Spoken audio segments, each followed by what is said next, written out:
വീടിൻ വിളക്കു വീട്ടമ്മ. നമസ്കാരം.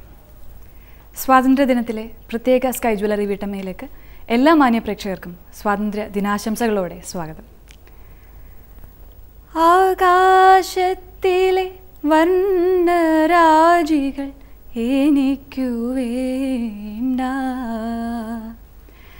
ആഴങ്ങൾ വിടരും മുത്തുമണികളും എനിക്കു വേണ്ട, എന്നും എൻ്റെ നാടാം ഈ മണ്ണിനോടടങ്ങാത്ത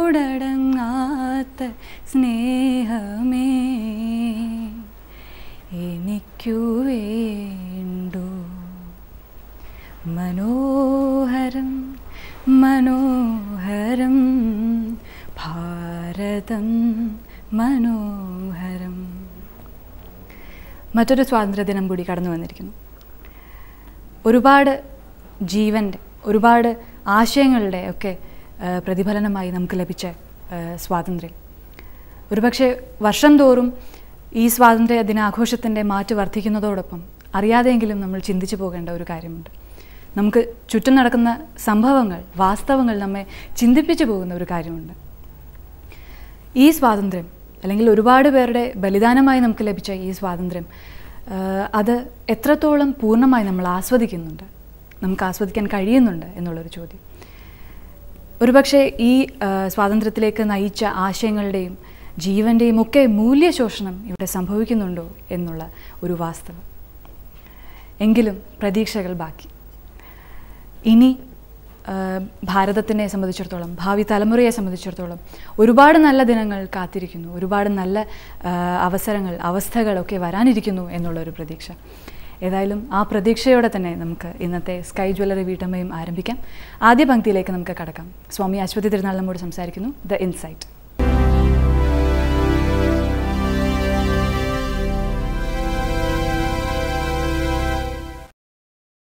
ഒരു ധനിക കുടുംബം, ഈ ധനിക കുടുംബം എന്ന് പറയുമ്പോൾ അതിനകത്തൊരു പ്രശ്നം എന്ന് പറഞ്ഞാൽ വലിയ വീടായിരിക്കും, വലിയ മുറികളായിരിക്കും.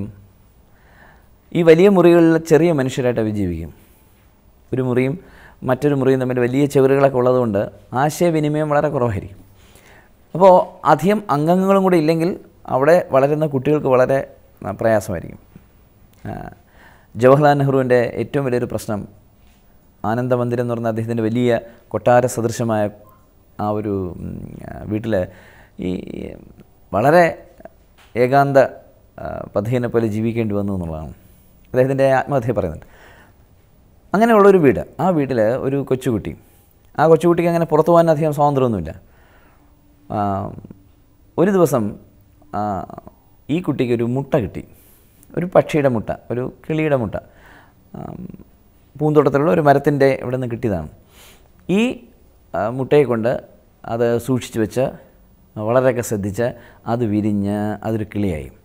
അപ്പോൾ ആ കിളിയെ ഇങ്ങനെ കൂട്ടിലിട്ട് വളർത്തുക, അതിനാവശ്യമുള്ള പാലും പഴവും ഒക്കെ കൊടുക്കും. വളരെ നല്ല രീതിയിൽ ആ കുട്ടി കിളിയെ നോക്കുന്നുണ്ട്. എങ്കിലും ഈ ജാലകത്തിനരികിൽ കിടക്കുന്ന ഈ കൂടിൽ കിടക്കുന്ന ഈ പക്ഷി പുറത്ത് പറന്ന് കളിക്കുന്ന പക്ഷികളെ കാണുമ്പോൾ വളരെ ദുഃഖിതയാവും. അപ്പോൾ ഈ കുട്ടി ഒരു ദിവസം കിളിയോട് ചോദിച്ചു, എന്താണ് ഇത്രയൊക്കെ ഞാൻ നിന്നെ നോക്കിയിട്ടും നിന്നെ സ്നേഹിച്ചിട്ടും നിനക്ക് എന്താണ് ഇങ്ങനൊരു ദുഃഖം? അപ്പോൾ ആ കിളി പറഞ്ഞു, നോക്കൂ, എന്തൊക്കെ ഉണ്ടെങ്കിലും സ്വാതന്ത്ര്യം എന്നൊരു സാധനം ഇല്ലെങ്കിൽ പിന്നെ ആ ജീവിതത്തിനകത്ത് എന്തോ ഒരു പോരായ്മ എപ്പോഴും തോന്നും. എനിക്ക് സ്വാതന്ത്ര്യമില്ല, ഈ തോന്നൽ വല്ലാത്തൊരു ഫീലിംഗാണ്. അപ്പോൾ ഈ കുട്ടിക്ക് വിചാരിച്ചു, ശരി, അങ്ങനെയാണെങ്കിൽ ഞാൻ നിന്നെ തുറന്നു വിടാം, പക്ഷേ എനിക്ക് നിൻ്റെ സൗഹൃദം നഷ്ടപ്പെടില്ലേ? അപ്പോൾ ആ കിളി പറഞ്ഞു, അങ്ങനെ സൗഹൃദം നഷ്ടപ്പെടണമെന്നില്ല, ഞാൻ പറന്നു പോയാലും ഞാൻ എപ്പോഴും നിന്നെ കാണാൻ വേണ്ടി തിരിച്ചു വരും. അങ്ങനെ അവരും ഒരു എഗ്രിമെൻ്റായി. ഈ കിളിയെ തുറന്നു വിട്ടു. അത് അങ്ങ് വാനിലേക്ക് കൂത്തിച്ചുയർന്നു പോയി. അപ്പോൾ കുട്ടി ഇങ്ങനെ നോക്കി നിന്നപ്പോൾ കുട്ടി മനസ്സ് വിചാരിച്ചു, എന്തൊരു സന്തോഷമാണ് കിളിക്ക്. ഈ സന്തോഷമാണല്ലോ ഞാൻ ഇത്രയും കാലം ഈ കുട്ടിക്ക് നിഷേധിച്ചത്. പക്ഷെ അപ്പോൾ ഒരു ഉള്ളിലൊരു ദുഃഖമുണ്ട്. അതാണ്, ഇനി തനിക്ക് എപ്പോഴും ഈ കിളിയെ കാണാൻ കഴിയില്ല, തനിക്ക് തലോലിക്കാൻ കഴിയില്ല. അങ്ങനെ തൻ്റെ ജീവിതത്തിനകത്ത് എപ്പോഴും ഏത് നിമിഷവും ഒരു കൂട്ടായിട്ട് കിളി ഉണ്ടാവില്ല. അതൊരു ദുഃഖമായിരുന്നു. ഈ പക്ഷേ ഇടയ്ക്കിടയ്ക്ക് വരും കുട്ടിയെ കാണാൻ. ഒരു ദിവസം അത് വന്നിരുന്നിട്ട് അതിന് ഒരു ഉത്സാഹമില്ലാതിരിക്കുന്നു. അപ്പം ഈ കുട്ടി ചോദിച്ചു എന്ത് പറ്റിയെന്ന്.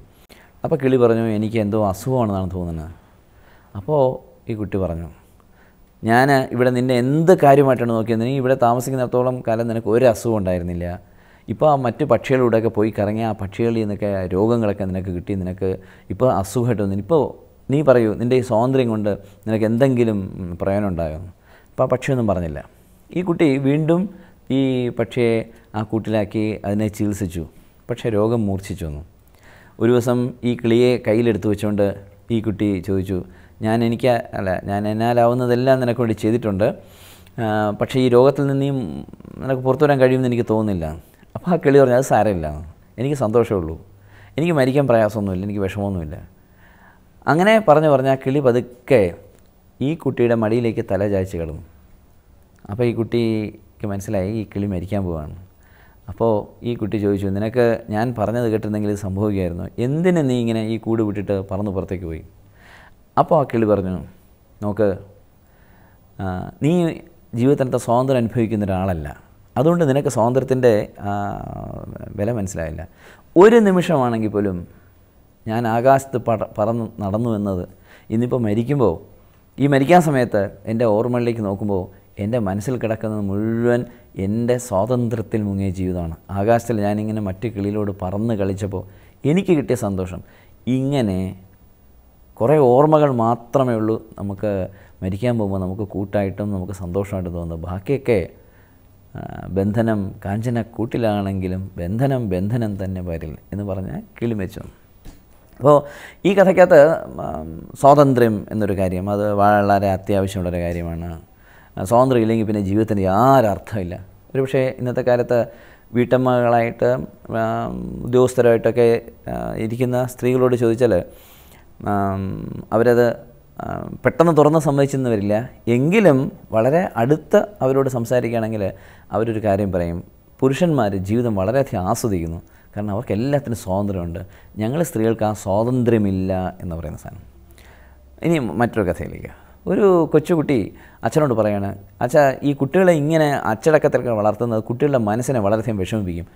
ഇങ്ങനെയൊക്കെ അച്ചടക്കം എന്തിനാണ് ആവശ്യം? അവനെ സ്വതന്ത്രമായിട്ട് നടന്നു, എന്തിനാണ് സ്കൂളിൽ അയക്കുന്ന ആവശ്യം? സ്കൂളിൽ പോകണ്ടെന്നൊരു കുട്ടി പറഞ്ഞാൽ എന്തിനാണ് അവനെ സ്കൂളിൽ അയക്കുന്നത്?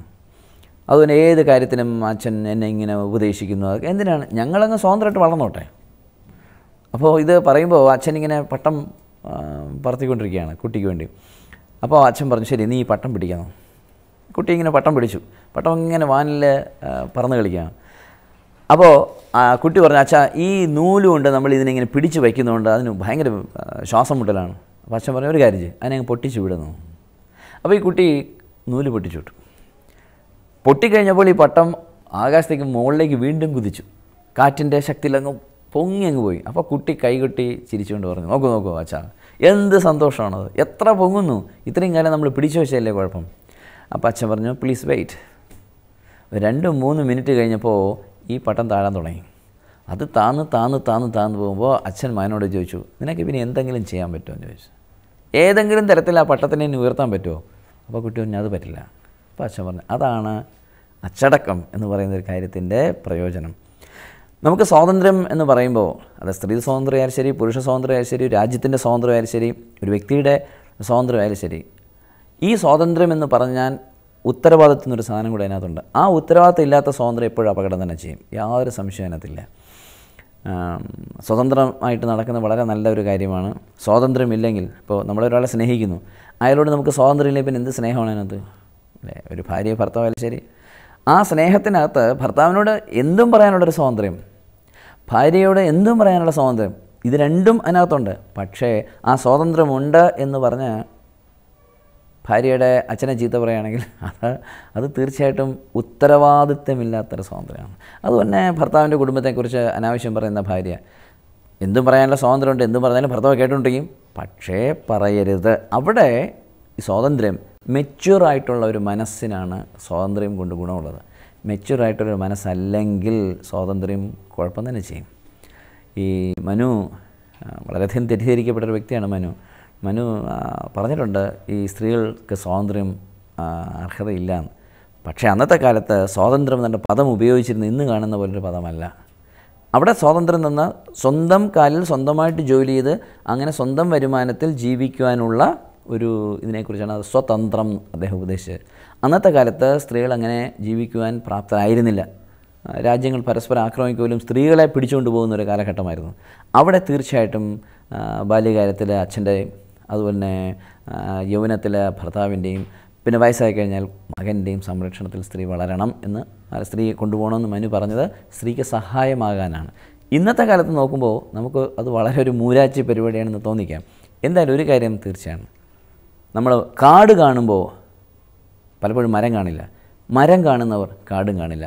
കാട് കാണുകയും മരം കാണുകയും ചെയ്യാനുള്ളൊരു മനസ്സ് വളരെ മെച്യൂറായിരിക്കുകയും അതേസമയം സ്വാതന്ത്ര്യം അത്യാവശ്യമാണെന്ന് മനസ്സിലാക്കുന്ന ഒരു മനസ്സ് അത് ഡെവലപ്പ് ചെയ്യുമെങ്കിൽ തീർച്ചയായിട്ടും അത് വളരെ സന്തോഷകരമായൊരു അനുഭവം തന്നെയായിരിക്കും.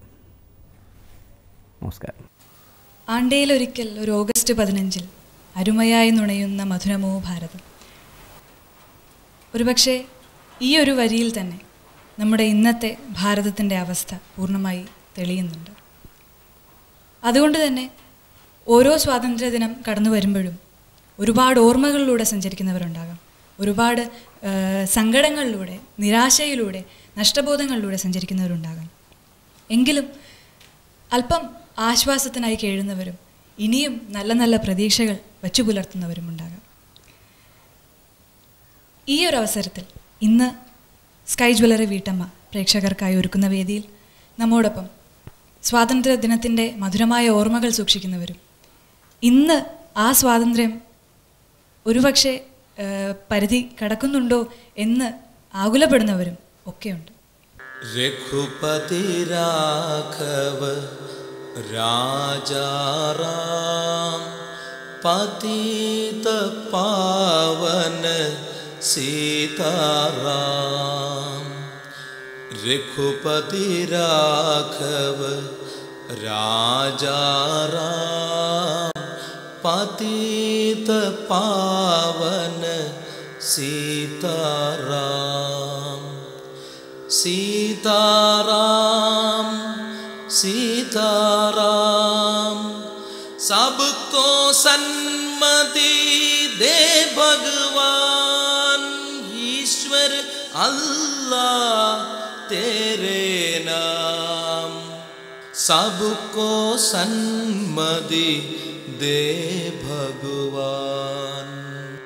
रघुपति राघव राजाराम पतित पावन सीताराम.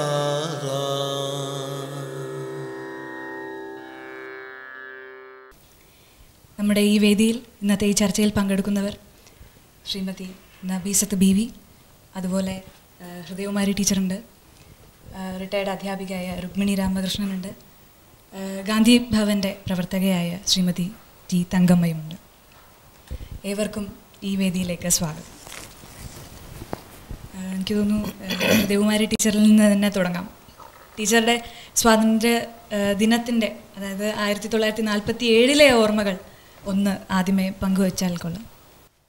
സ്വാതന്ത്ര്യം കിട്ടിയ വർഷത്തിൽ ഞാൻ യൂണിവേഴ്സിറ്റി കോളേജിൽ ആദ്യത്തെ വർഷം പഠിക്കുകയായിരുന്നു. ഫസ്റ്റ് ഇയർ ഓണേഴ്സിന് ചേർന്ന വർഷമാണ്. അതിനെപ്പറ്റി ഓർമ്മിക്കുമ്പോൾ എനിക്ക് ഇംഗ്ലീഷിലുള്ള ഒരു കവിതാശകലമാണ് ഓർമ്മ വരുന്നത്. അതിൻ്റെ അർത്ഥം ഇങ്ങനെയാണ്: ആ ഉദയത്തിൽ ജീവിച്ചിരിക്കുക പരമാനന്ദമായിരുന്നു, ചെറുപ്പമായിരിക്കുകയാകട്ടെ സ്വർഗവും. അങ്ങനെയൊരു സ്വർഗീയ അനുഭൂതിയാണ് അന്ന് ഞങ്ങൾക്ക് എല്ലാവർക്കും അനുഭവപ്പെട്ടിരുന്നത്. സ്വാതന്ത്ര്യദിനം, ആ പ്രത്യേക ദിവസം, അതായത് ഓഗസ്റ്റ് 16 കാലത്തെ 15 രാത്രിയിൽ 12 മണിക്ക് സ്വാതന്ത്ര്യം പ്രഖ്യാപിച്ചു. 16-ാം തീയതി കാലത്തെ യൂണിവേഴ്സിറ്റി കോളേജിലെയും മറ്റു കോളേജസിലെയും സ്കൂളുകളിലെയും കുട്ടികൾ യൂണിവേഴ്സിറ്റി കോളേജിൽ ഒത്തുകൂടി. അവിടെ നിന്ന് ഞങ്ങളൊരു വലിയ ജാഥയായിട്ട് നഗരം ചുറ്റി ഒന്ന് പ്രദക്ഷിണം വെച്ചു. അന്നത്തെ ഒരു സന്തോഷം എത്രയായിരുന്നു, അന്നത്തെ ആശ എത്രയായിരുന്നു, ത്രിൽ എന്ന് പറയുന്ന ആ വികാരം ഓരോരുത്തരും തുടിച്ചു നിൽക്കുകയായിരുന്നു. അപ്പോൾ ഞങ്ങൾ ജയ് വിളികളോടെ എല്ലാവരും കയ്യിൽ ത്രിവർണ്ണ പതാകയൊക്കെ ഇങ്ങനെ മാർച്ച് ചെയ്ത് പോവുകയാണ്. അപ്പോഴും തിരുവിതാംകൂറിനെ സംബന്ധിച്ച് കുറച്ച് പ്രശ്നങ്ങൾ ബാക്കിയുണ്ട്. SRCP വെട്ടേറ്റ് കിടക്കുകയാണ്. അപ്പം അന്ന് പ്രകോപനപരമായ മുദ്രാവാക്യങ്ങൾ വിളിക്കരുത് എന്ന് വിദ്യാർത്ഥികളോട് അവരുടെ നേതാക്കൾ പറഞ്ഞിരുന്നു. പോലീസിന് ഇൻസ്ട്രക്ഷൻസ് കൊടുത്തിട്ടുണ്ടായിരുന്നു ഗവൺമെൻറ്റിൽ നിന്ന്, എന്ത് പ്രകോപനം ഉണ്ടായാലും ശരി ലാത്തി ചാർജ് ഒന്നും പാടില്ല എന്ന്. അപ്പോൾ ആകപ്പാടെ പറഞ്ഞാൽ ഒരു രമ്യമായ രീതിയിലാണ് ജാഥ നീങ്ങിക്കൊണ്ടിരുന്നത്. പറയാൻ കാരണം അക്കാലത്തെ ജാഥകളൊന്നും അങ്ങനെ ആയിരുന്നില്ല, പലപ്പോഴും വളരെ പ്രകോപനവും ഒക്കെ ഉണ്ടാക്കുന്ന കാര്യങ്ങളായിരുന്നു. പക്ഷെ ഇത് എത്രയോ സന്തോഷത്തോടു കൂടി സ്വർഗം കിട്ടിയെന്നുള്ളൊരു വിശ്വാസത്തിൽ ഈ ചാടിത്തിമിർക്കാതിരിക്കാൻ ഒന്ന് തന്നെത്താൻ അടക്കിയുള്ള ഒരു ജാഥയായിരുന്നു അത്. ഞങ്ങൾ വഴിയെ കണ്ട പോലീസ് വാനിലൊക്കെ ത്രിവർണ്ണ പതാക ഒട്ടിക്കുകയൊക്കെ ചെയ്തു. പോലീസുകാർ ചിരിച്ചതേ ഉള്ളൂ. ഞങ്ങളിങ്ങനെ നടന്ന മുദ്രാവാക്യങ്ങളൊക്കെ വിളിച്ച് പിരിഞ്ഞു പോയതും ഓരോരുത്തരും പിരിഞ്ഞു പോകുമ്പോൾ, ഓരോരുത്തരും വീട്ടിലേക്ക് പോകുമ്പോൾ ഇനി നാളെ മുതൽ എല്ലാം ശരി, അതിമനോഹരമായ ഒരു ലോകത്ത് നമ്മൾ ജീവിക്കാൻ പോകുകയാണെന്നുള്ള വിശ്വാസത്തിലാണ്. ഞങ്ങളന്ന് കുട്ടികളല്ലേ, വരാൻ പോകുന്ന പ്രശ്നങ്ങളെ പറ്റിയൊന്നും യാതൊരു ഐഡിയ ഇല്ല അന്ന്. അപ്പോൾ കിട്ടിക്കഴിഞ്ഞു സ്വാതന്ത്ര്യം, ഇനിയും കഴിഞ്ഞു പോയ കാര്യങ്ങളെ ഓർത്തിട്ടുള്ള ദുഃഖമുണ്ട്.